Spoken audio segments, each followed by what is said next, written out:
hello everyone and welcome, and thank you for joining us today for an important conversation about how can we better support women with ADHD at work.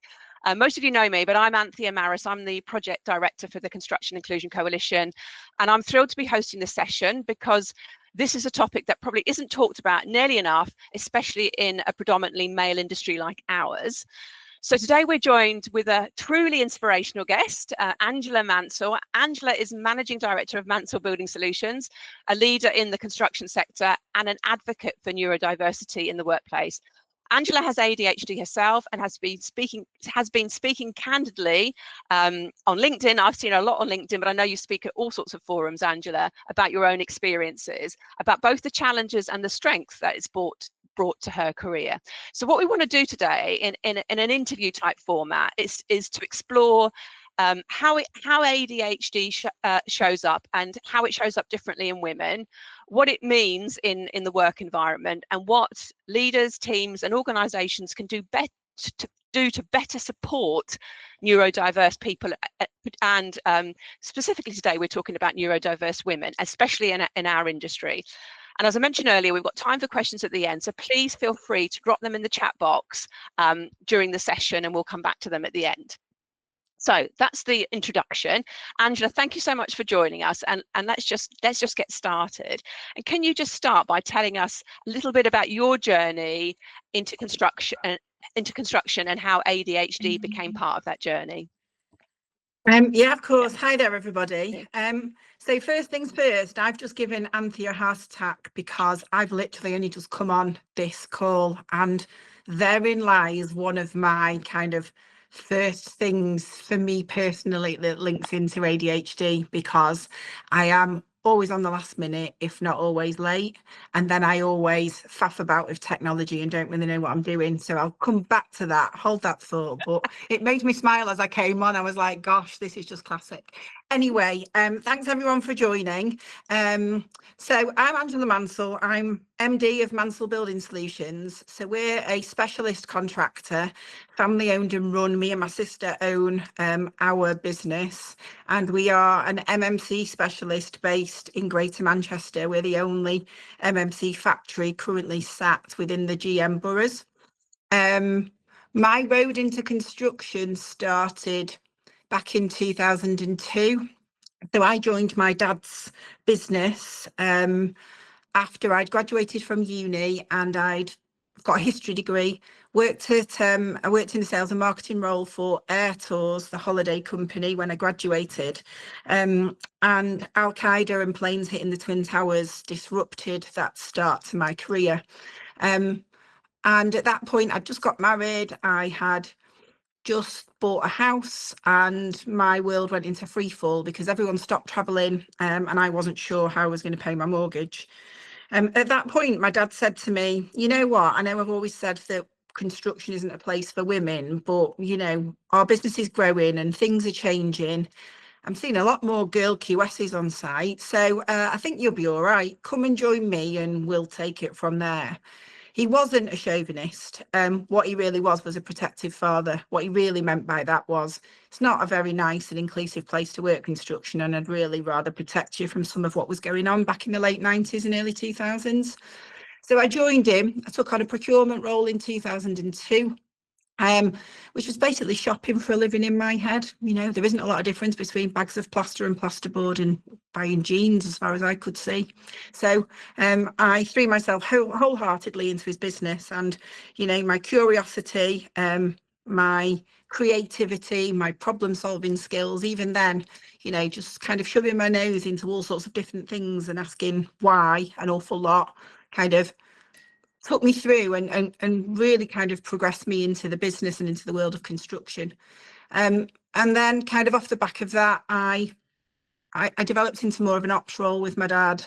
And unfortunately, back in 2018, my dad passed away. So my dad was an alcoholic, and he died from liver and kidney failure. The alcohol killed him in the end.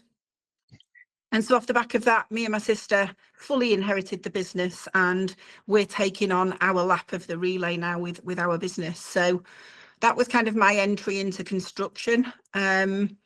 And then in terms of kind of like the ADHD piece, ADHD revealed itself to me probably about 3 or 4 years ago. I was diagnosed officially 2 years ago, but it actually all kicked off with my daughter. So my daughter is now 16. So 2.5 years ago, she was 13 and a bit. And I found her collapsed in a bedroom. She'd drunk a litre of vodka. She'd passed out in a pool of her own vomit. And what later transpired after kind of digging underneath and under the skin of all of that was she'd also been self-harming, and she was crippled with anxiety. She was having huge problems at school, relational problems, social problems, to the point that we moved schools with her. We consulted a psychiatrist to understand what was going on, and what we discovered was she had ADHD. So Amelia, my daughter, was diagnosed first. As we went into the psychiatrist to go through all of her formal diagnosis and all of the things that he'd discovered about her, he'd only met me and my husband a couple of times. He'd spoken to us on the phone, and ADHD is 80% genetic. And his parting comments to both me and my husband were, you do realise that we need to have chats separately off the back of all of this, because I think there's a conversation to be had with you both. So thanks to my daughter and her diagnosis, my own diagnosis then transpired, as did then my husband's, and did also my son's. So we are a family of ADHDers. There is no surprise in that. Apparently, you are attracted to each other. You tend to migrate towards the people that you feel kinship with the most. And I've never really understood why. Some of those things have happened, but you know, I'm beginning to discover all sorts of things. So that's a very potted history of me in construction and me in ADHD. Brilliant. Thanks very much. Thanks for sharing that. And so tell us a little bit, once you've had a drink if you drink, what are some of the common ADHD traits that are often underlooked or misunderstood? And then maybe start generally, and then maybe just tell us a bit more about how do these traits show up differently in women? Yeah, so what I would qualify anything I'm about to say with is that I can only speak for me.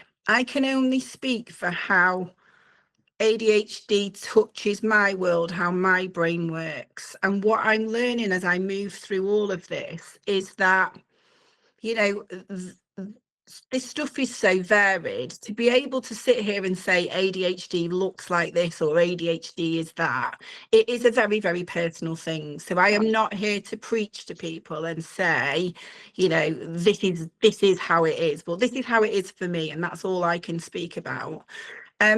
So I initially started doing some work. I think one of the key things also to state here is that the key part for me of this is it starts with self-awareness. So when we talk about managing neurodiversity in the workplace, ADHD in women, and all of those things, you know, to just generally be a good all-round human and good egg, one of the best places to start is with yourself, and to actually start doing some work around understanding who you are and what makes you tick and what you're all about. Because if you understand yourself, you then have a much, much better kind of chance, in a way, of understanding other people. And you know, neurotypical, neurodiverse, we're all just people pushing along in this world. And ultimately, this is about, you know, for me, just appreciating the difference in us all. And when you start to understand yourself and then understand how different you might be to somebody else, that will then start to explain behavior that you see, actions that you see, things that might irritate you. And then the big question is, well, is it them or is it me?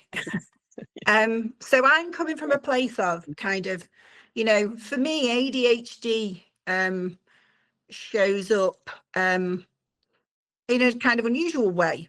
And I've never, a lot of people talk about unmasking it kind of in middle age. I'm 49, so I was diagnosed when I was 47, and people talk about it explains all the struggles they've had in school and they've underachieved and all of these things.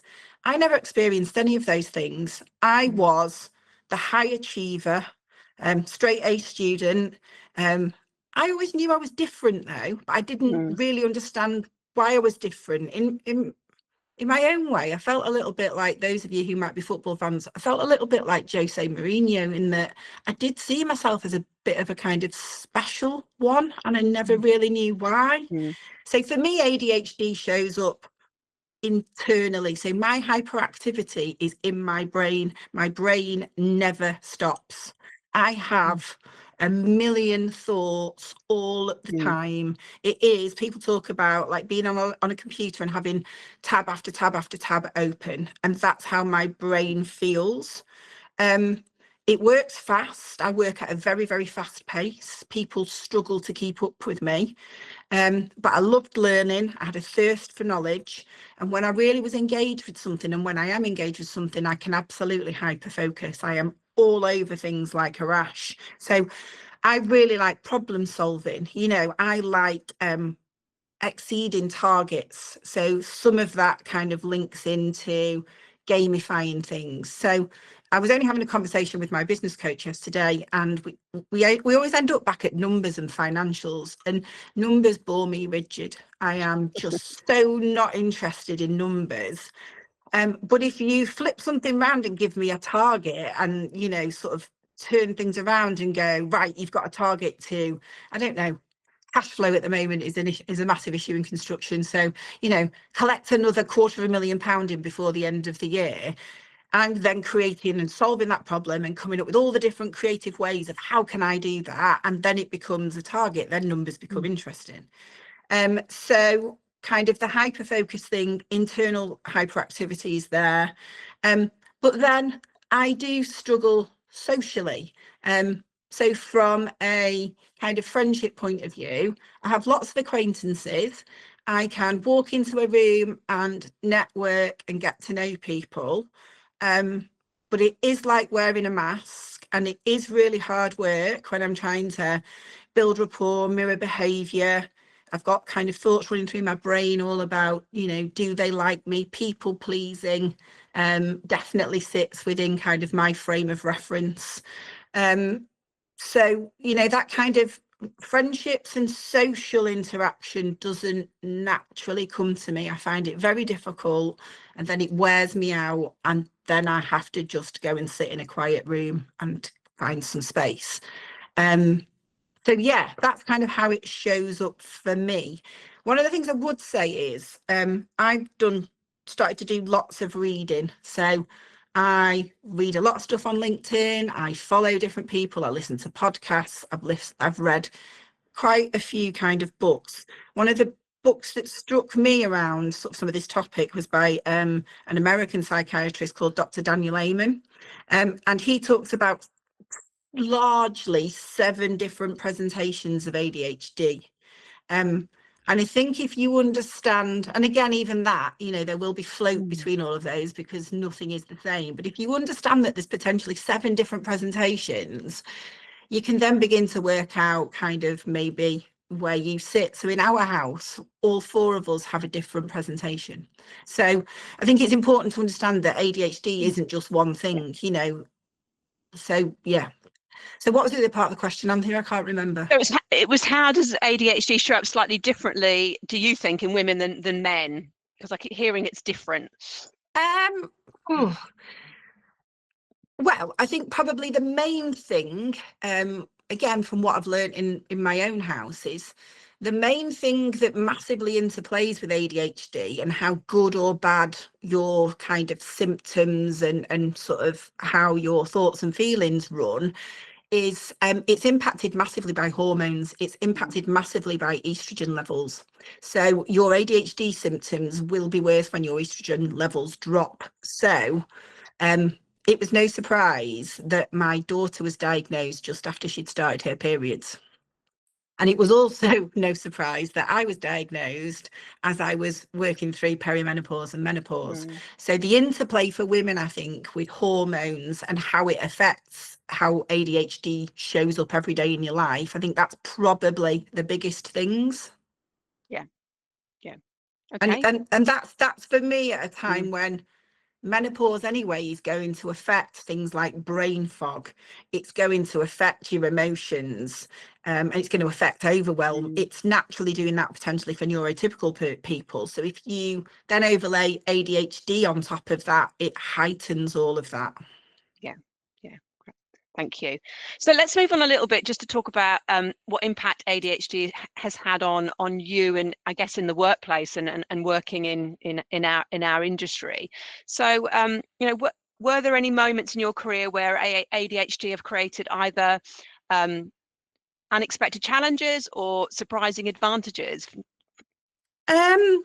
So in terms of challenges, I've done a bit of work around just my own, so that self-awareness piece. I started a piece of work a couple of years ago just around my own strengths and weaknesses, how I viewed them, what that looked like. And actually, once I'd been diagnosed with ADHD and I reviewed that list of weaknesses that actually can be flipped around as potential challenges, those weaknesses actually and challenges translate as just how my ADHD shows up, and there's probably not an awful lot I can do about it other than try and work around it and accept it. So for example, time blindness for me is a huge thing. So one of my weaknesses was listed as I'm always late. Now that is, time blindness is a real thing. So I underestimate how long things will take. I think I've got longer than I've got. I try and do too many things. I get distracted and diverted. So I'll come downstairs in the morning to make a cup of tea, and then before you know it, I am reorganising the pantry. I am moving things around in cupboards, and then I will have burnt my toast. And so like that kind of diversion and time blindness is a huge thing. My husband used to say to me, I really don't know what you do in a morning. Why does it take you so long to leave the house? Other challenges are procrastination for me. So if there's something that is boring, doesn't excite me, admin heavy, that is an issue. I avoid it, leave it, and then have to do something with it. And then the other big, huge challenge for me really is emotional regulation. It really is about rejection sensitivity. Tell us more about that, Angela, because I'm reading about that, but I bet there's people on the call that don't know what that is. Yeah. So rejection sensitivity for me is it's a heightened response to criticism, and it's real. It's real for me as I experience it. And I struggle with criticism to a level that somebody can say something to me and it is like someone is piercing my heart with the sharpest dagger. It is, and it could be the smallest thing, to the point that the tears come and the emotions just take over. So I have frequently cried in work. I've cried round meeting tables. I've cried after phone calls. I cry a lot at work, and I think it's one of those things that we're not expected to do as women, as grown women, and we're certainly not expected to do it in the workplace. And that is quite challenging. Yeah. I mean, I was reading about that just this week, and it's reading that it's actually a neurological response where, tell me whether you've read this as well, that the emotional pain is processed in the same region in the brain as the physical pain. That's why it feels so big. And I heard and I heard it not only affects how you take criticism, but also how you take praise as well. So tell us a bit more about how praise and what it does to you, and how do you accept it, or don't you? Well, basically, no, I don't. I really struggle to just be simply graceful about it. You know, there is kind of almost like an automatic negative response to it of, well, they don't mean it, you know, they're just saying that, and sort of brush it off. It's almost uncomfortable to accept it. I mean, in a way, it's a good job, and I am an MD, because when you sat at the top of the tree, certainly sometimes it's you don't get an awful lot of that. So so that's sort of the challenges for me. But then the advantages that I kind of find in the workplace is the kind of problem solving piece. You know, I certainly saw that come to the fore in the pandemic. So when I was leading a business through the pandemic, you know, I don't know if you can see any of my stuff behind me. I've got a bit of a gallery wall, but you know, one of my mantras is there's always a way, because there is always a way. Like no isn't really part of my vocabulary. It might be not right now, but there's never really a no, because there's always a way. So that problem solving piece, especially, you know, sort of running an SME and being involved in construction, there's that many moving parts that nothing ever really goes as you plan it to go. It's the nature of the beast. I think the other things as well is the sort of the volume, the amount of stuff I can compute and can cope with. But I also do thrive in chaos. I'm not happy unless I'm really, really busy. But I do have to be careful about all of that stuff in my head and feeling like I'm being driven by a motor. Like I never sit still. The stuff in my head does translate to action, and I'm always busy. I'm always doing stuff. I've got 39 things on my to-do list today. And when we spoke earlier, you told me that you just don't stop. You're on even a holiday, you hardly stop. I really struggle. So again, part of my kind of self-management is more of an awareness of that, and you know, putting things in place to kind of try and mitigate some of that. The other thing as well is I tend to spot patterns and make connections, joining dots really quickly. Like I can see things immediately. So and that is a real strength, isn't it? I think and then for me, initially I navigated all of this just by sort of sheer grit, long hours. And then after diagnosis, I realized that I was going to burn out and I was going to make myself ill if I carried on doing some of that.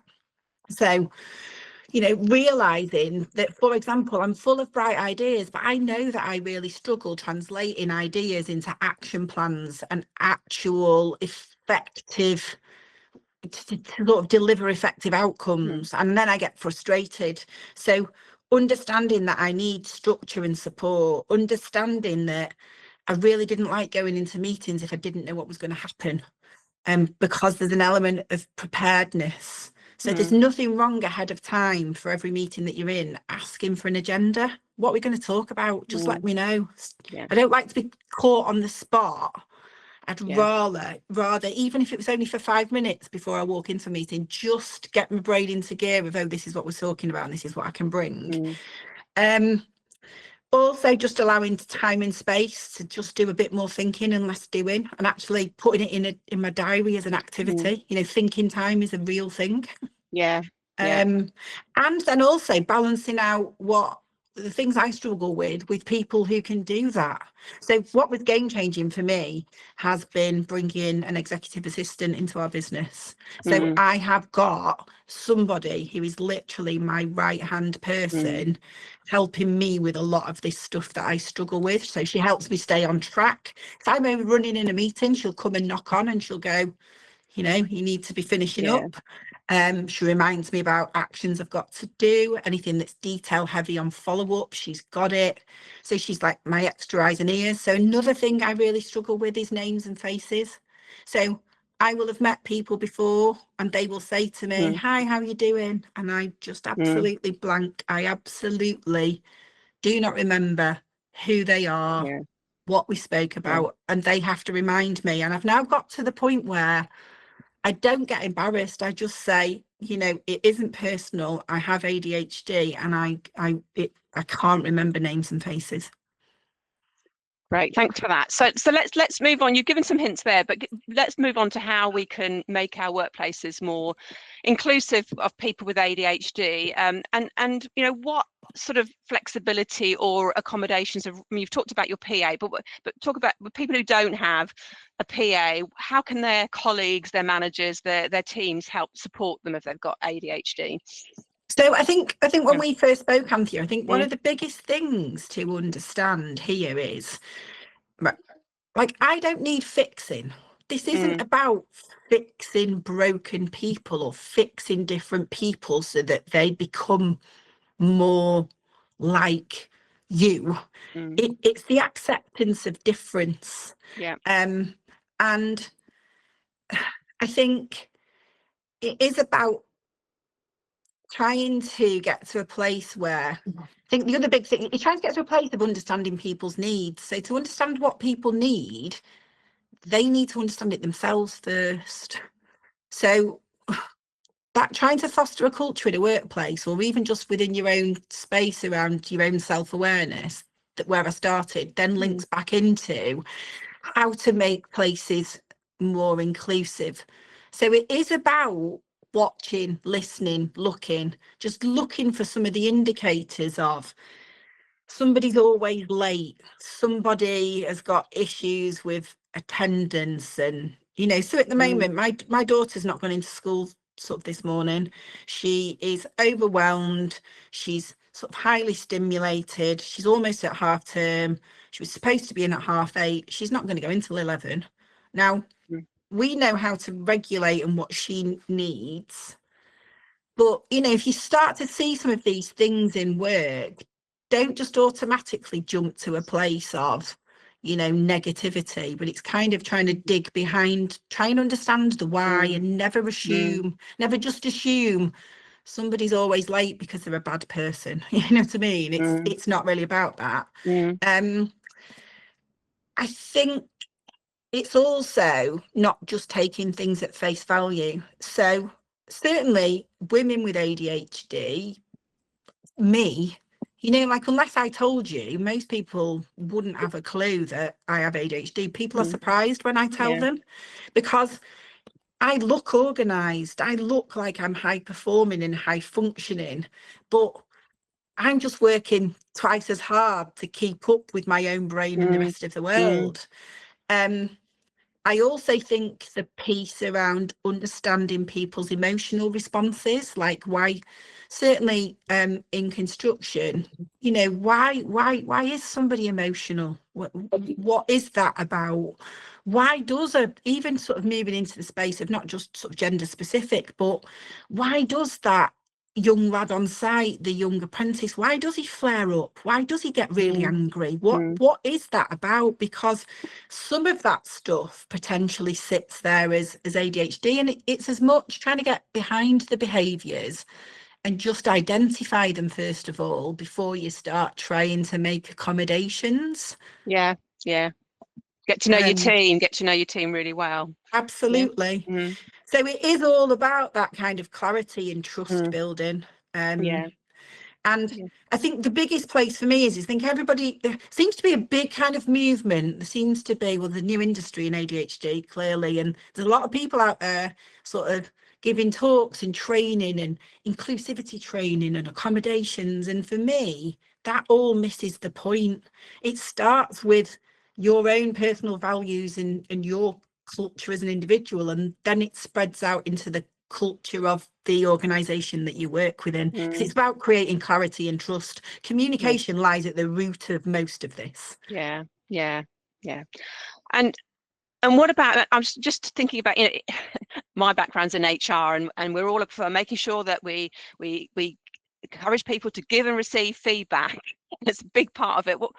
What's your view on that, on our organizations obsessed on getting people to give and receive feedback? Well, it's important because you don't know what you don't know, do you? So how can it be managed better if you're going to be really inclusive? How can you do that in a really inclusive way? So I again, I don't think there's one size fits all, but for me personally, the opportunity certainly for it to be 360 is really important, because and I also think prep ahead of time in terms of having the time and space not to be surprised with anything. So there's almost like that 360, the prep and the sharing of the information ahead of time, so that I can reflect on it, process it, and then sit down and have that sensible conversation, instead of, you know, a manager sitting there and saying, well, you know, you talk and then I'm going to tell you, sort of thing. You're caught on the spot, and that's where the RSD immediately will kick in. Whereas if you're able to have some of that RSD maybe a little bit privately, and gather yourself, and then reflect and perhaps understand that it isn't really such a big criticism, you're then more able to prepare for a conversation without that kind of taking over. So for me, the biggest thing is that prep ahead of time, seeing things in writing. I've had this recently. The world has gone mad for kind of self-service customer service. So everybody wants to do everything verbally. So I had our company, American Express called me the other day about fraudulent transactions, and they wanted to talk me through it on the phone. Now, I didn't have the account information. I didn't really know what they were talking about. And I simply said to them, can you send me an email or a text message about this so I can read it, digest, get all the stuff together and understand whether there's a fraud being committed or not, because you're putting me on the spot and I can't actually answer your questions. And they weren't able to do that. And I couldn't answer their questions. So there's still a potential fraud hanging over my Amex account. But there's this insistence of just doing things one way. And would it be the end? And that might be the process, and that might be the system. But would it be the end of the world if it just got tweaked? Somebody else might not want it in writing, and they might prefer it verbally. It's as simple as that. Okay, let's just talk about our industry for a minute, because I know there's some stats that says, I think some research carried out by the National Federation of Builders said that 1 in 4 workers in our industry identifies neurodivergent, which is a lot, isn't it? And 17% of those don't. Only 17 have a formal diagnosis. So we accept that our industry does have a huge range of neurodivergent people. Do you think our industry is doing enough to sort of really catch up on what that means for managing a neurodivergent workforce? Absolutely not, because what our industry is failing to understand is the connection between mental health, suicide and neurodiversity, because I really want to get some kind of study commissioned around this, but based upon conversations I've had with my own psychiatrist, I know that there is a huge connection between undiagnosed neurodiversity and probably ADHD. There's a huge connection between that, poor mental health, and, you know, so for example, I think it is something like ADHD women, 1 in 4 ADHD women will attempt suicide during their life. So the kind of the suicide piece is linked with where ADHD unmanaged and can take you. So if that happens in women, it must be happening on construction sites. So the mental health crisis we are facing in construction is actually as much about a brain health crisis. The mental health piece is the symptom. What we're not getting under the skin of is the cause, and the cause is how people's brains work. And so we're trying to fix something that if you never get to the root cause of it, you're never going to fix it. And then I think the other piece is just recognizing the scale of neurodiversity. I know that the NFB report suggested 1 in 4 from their surveys, but by default, if 80% of this is hereditary and it currently sits there as 1 in 4, then by default it must be higher than that because of that hereditary piece. So I actually think the numbers are much higher, and I also think we have a higher proportion of ADHD, certainly in construction, because what we're seeing in the education system is that the education system struggles with kids with SEN needs. They fall through the net. It's largely been boys I don't think that's unfair to say. Mm-hmm. And the natural place for a boy with, you know, limited qualifications and kind of who has been let down by an education system, they invariably end up on a construction site. Yeah. And so I just think even recognising all of those links and the scale of what this is about, and then layering on the gender piece as well, because where do women sit within all of that? You know, we're struggling with the skills crisis in construction right across the chain, from the operatives on the tools right the way through to the professional pieces and the professional services piece. And actually, you know, there's an opportunity within neurodiversion to actually harness all of this good stuff and actually flip this round and be really clear about what it is we're trying to do and why we're trying to do it, and doing things knowingly from the bottom up. So for you, because you obviously really understand this, you know, what if you work in your business, what does it look like working in your business that others can learn from? So what does a good inclusive site look like, or office look like for you? If I'm being really honest, we're not there yet. Right. We're absolutely miles away from it, because I'm still trying to work out what that looks like. I don't really know. There's probably no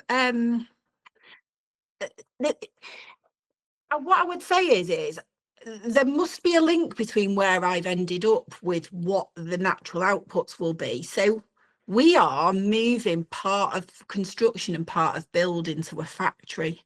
So what does a factory give an individual that's different to a site?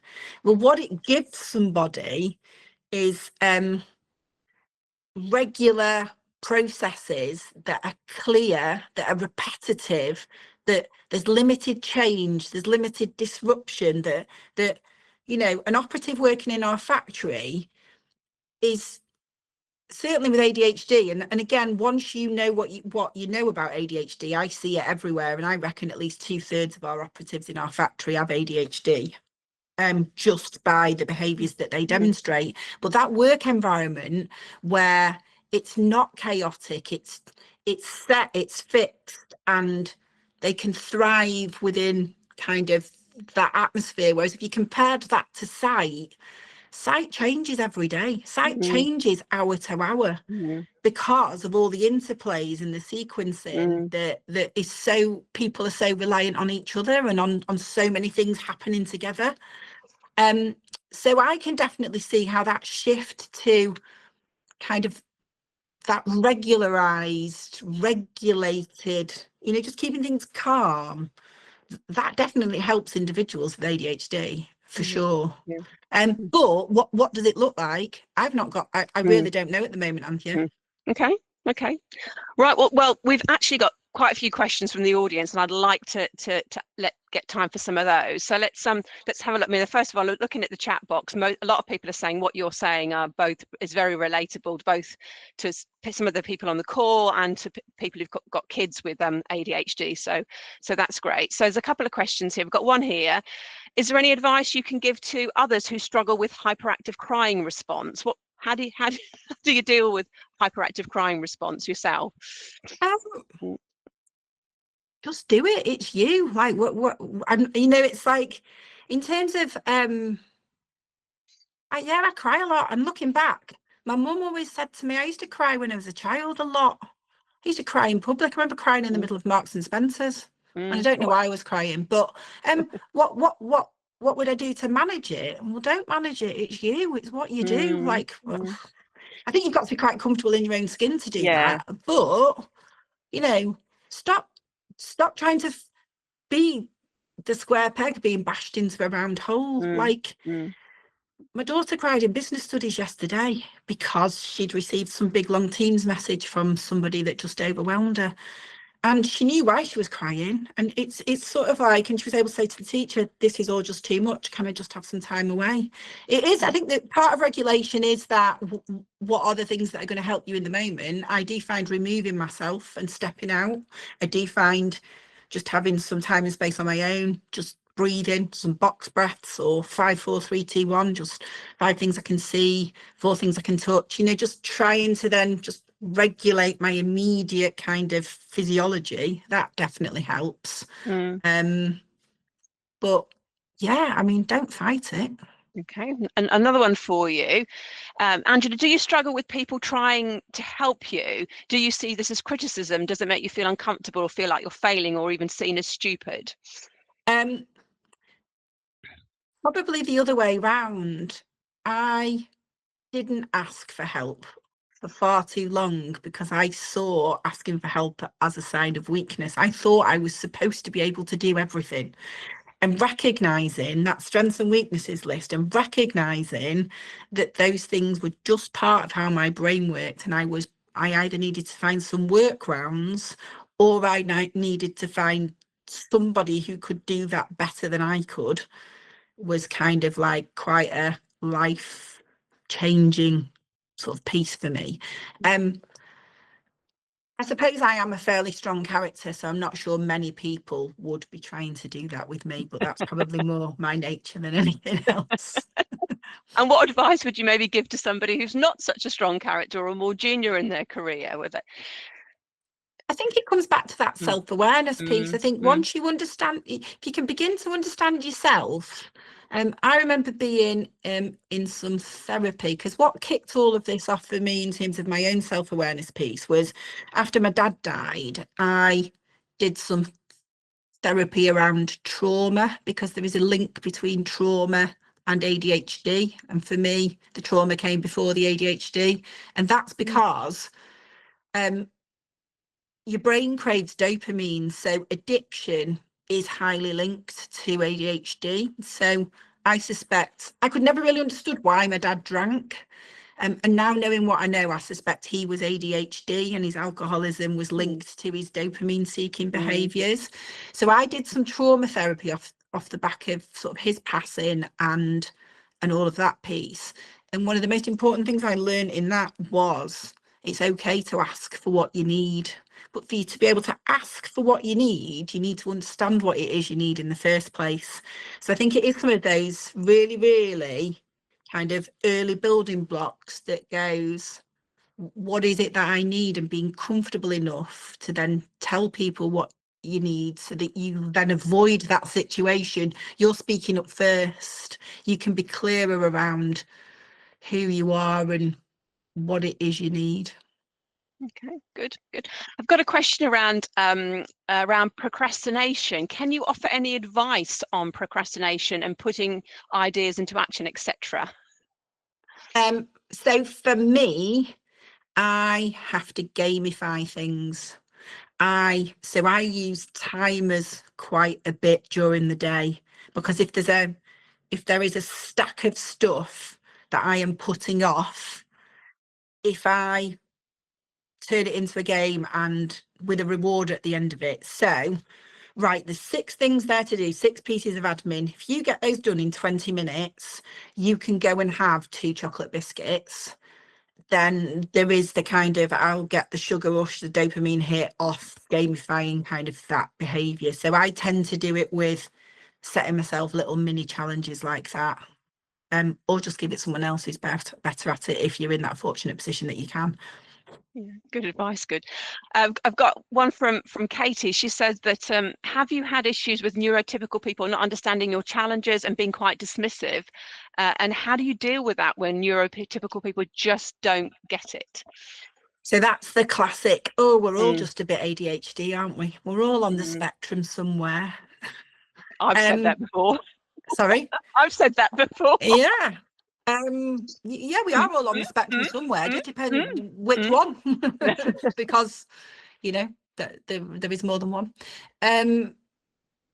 So yeah, that dismissing what you're experiencing triggers my RSD. It is that piece of but I have recently read Mel Robbins' book Let Them. And I found that had some really useful thought frameworks in it for me to be able to, you know, because the only thing I can control in life is what I do and what I say. I cannot control what other people are thinking and saying. And so part of what I'm trying to do with even being on this webinar today and with some of the stuff I'm posting on LinkedIn is I'm trying to increase awareness, I'm trying to increase knowledge. But if you don't want to be on that bus, if you don't want to get it, well, there's not a lot I can do to change that. So it's almost the let them and let me, that helps me in that space. Great. I mean, there's lots of comments about, you know, people saying that you know, they get accused of being argumentative and bossy because they ask clarifying questions or struggle with verbal instructions. You know, how can we educate my boss that people need to be given tasks in different ways? I don't know whether you've got any hints on that. Again, I